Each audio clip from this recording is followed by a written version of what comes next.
New Delhi, March the 12th, 1962. There is an air of expectancy at Palam Airport. Air India's Kanchenjunga brings from abroad a charming visitor, Mrs. Jacqueline Kennedy, wife of the President of the United States of America. The first to receive her is Prime Minister Nehru. Among those present at the airport to receive Mrs. Kennedy and her sister, Princess Radziwill, are the United States Ambassador in India, Mr. Galbraith, and Mr. B.K. Nehru, India's Ambassador to the United States. Mrs. Kennedy is on a 9-day trip to India.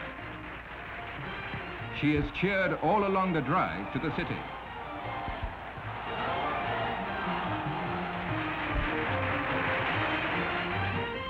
After a brief halt at the U.S. Ambassador's guest house, Mrs. Kennedy makes an off-the-schedule dash to Vijay Chowk. She watches the President of India, Dr. Rajendra Prasad, drive back in state to Rashtrapati Bhavan, his official residence. He is returning after addressing a joint session of Parliament.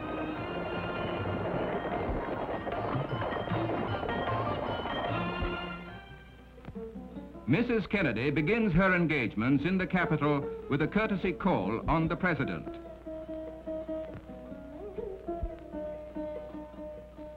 From Rashtrapati Bhavan to Rajghat to pay homage to the father of the nation at his Samadhi, the place where the mortal remains of Mahatma Gandhi were cremated. It is for her a moving experience.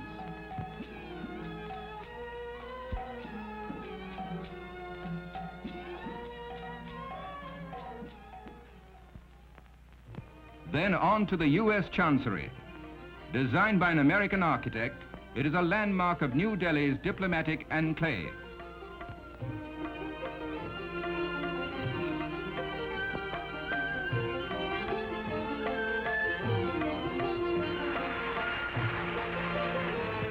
Mrs. Kennedy meets American nationals in Delhi and the embassy staff. On the second day of her stay in Delhi, Mrs. Kennedy is the guest of honor at a luncheon given by the President. Later, she takes time off to visit the All India Institute of Medical Sciences. The institute is a center for postgraduate medical studies and research in the country.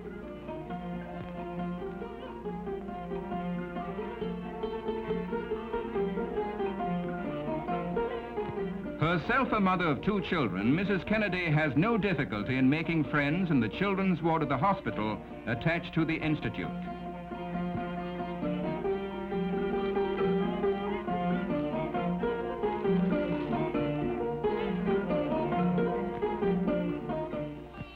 Mrs. Kennedy arrives at the Prime Minister's house to spend the next 2 days in Delhi. She is in India at the invitation of Mr. Nehru and his daughter. They were guests of the Kennedys in Washington last year.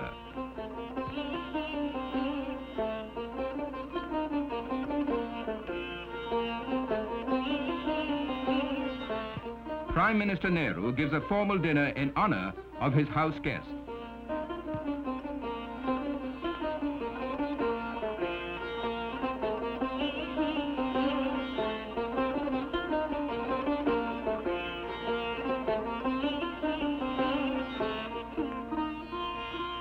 After dinner, there is a program of Indian dances, folk and classical.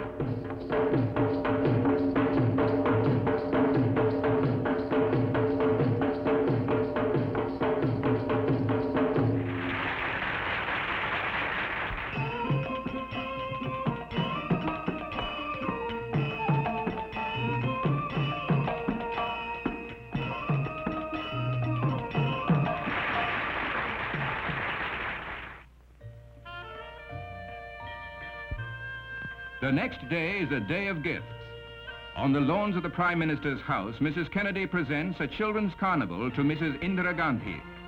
It is a gift to India's children from the International Council of the Museum of Modern Art and Asia Society. The carnival is a play and art center for children between the ages of 4 and 12. There are some gifts for Mrs. Kennedy too, and her children, paintings and cute Indian dolls. The American visitor makes a new friend, Urvashi, the baby elephant brought specially for her from the Delhi Zoo.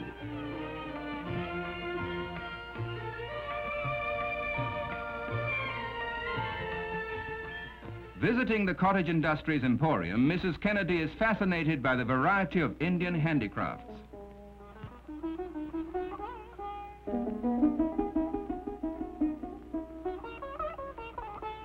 The handloom fabrics specially catch her feminine fancy. A leader in the world of fashion, Mrs. Kennedy takes a great interest in the fashion parade.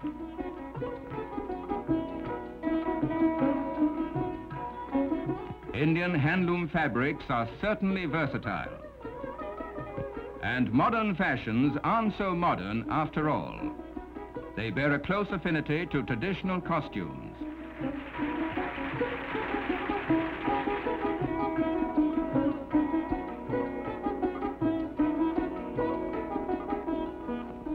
Mrs. Kennedy also watches craftsmen at work. These skills have been handed down from father to son for generations.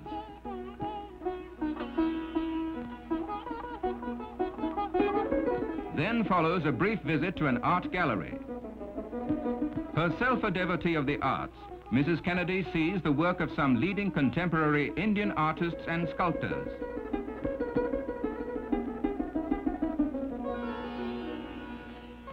After 3 days' stay in Delhi, Mrs. Kennedy comes to Fatehpur Sikri. This is the legendary capital built during the 16th century by the Mughal Emperor Akbar to celebrate the birth of his son, Jahangir. But Akbar had to desert the city and go back to Agra because of the scarcity of water here.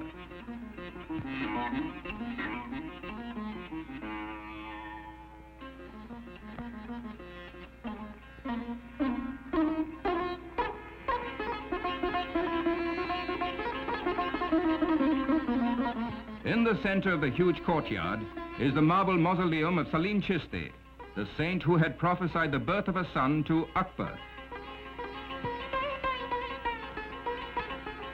From the steps of the magnificent Buland Darwaza, or the High Gateway, Mrs. Kennedy watches divers jump 80 feet into a deep well.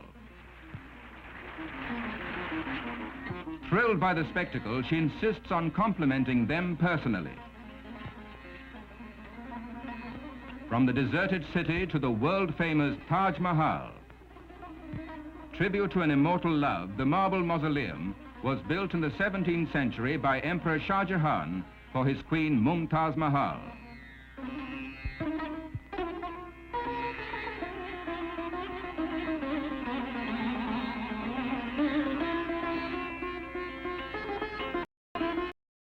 Enchanted by its beauty, Mrs. Kennedy pays a second visit to see the romantic Taj by moonlight.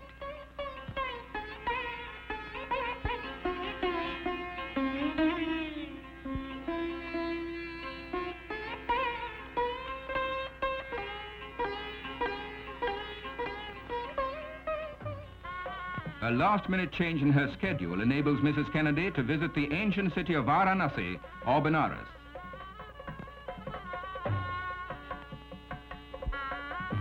Ignoring the midday sun, she takes a boat ride on the Ganga. Gliding along, Mrs. Kennedy gets a glimpse of this ageless city and its people.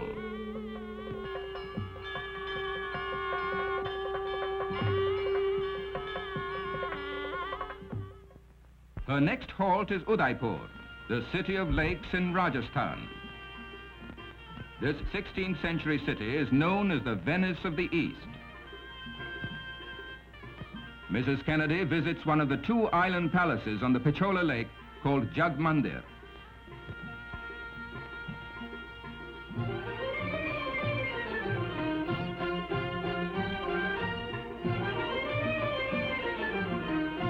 A ride in a motor launch on the lake provides a relaxing interlude.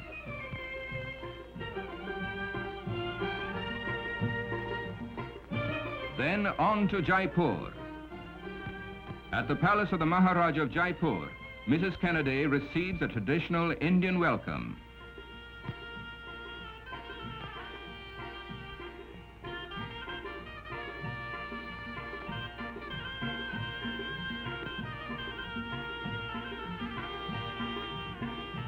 A drive to the nearby 17th century fort of Amber provides a peep into feudal India, now a thing of the past.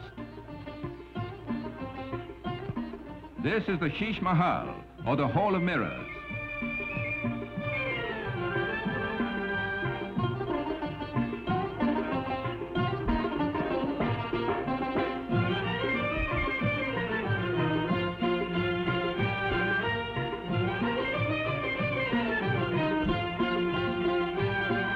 An elephant ride climaxes the visit to Amber.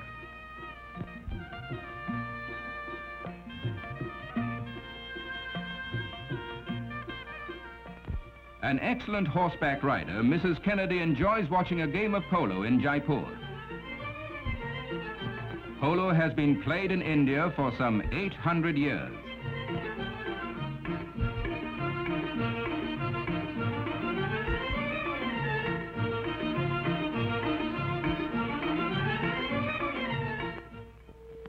Back in New Delhi, the U.S. Embassy goes Indian for Ambassador Galbraith's dinner in honor of Mrs. Kennedy.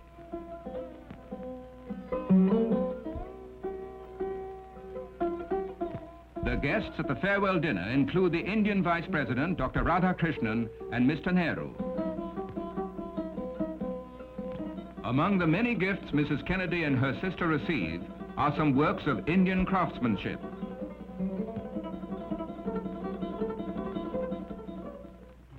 March 21st. Just before leaving New Delhi, Mrs. Kennedy takes a few minutes off to play Holi with Mr. Nehru and his colleagues.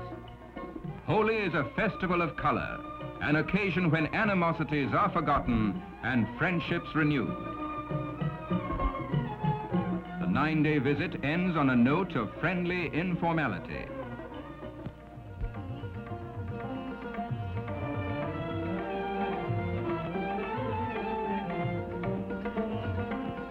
Mrs. Kennedy's visit strengthens the friendly ties between India and the United States.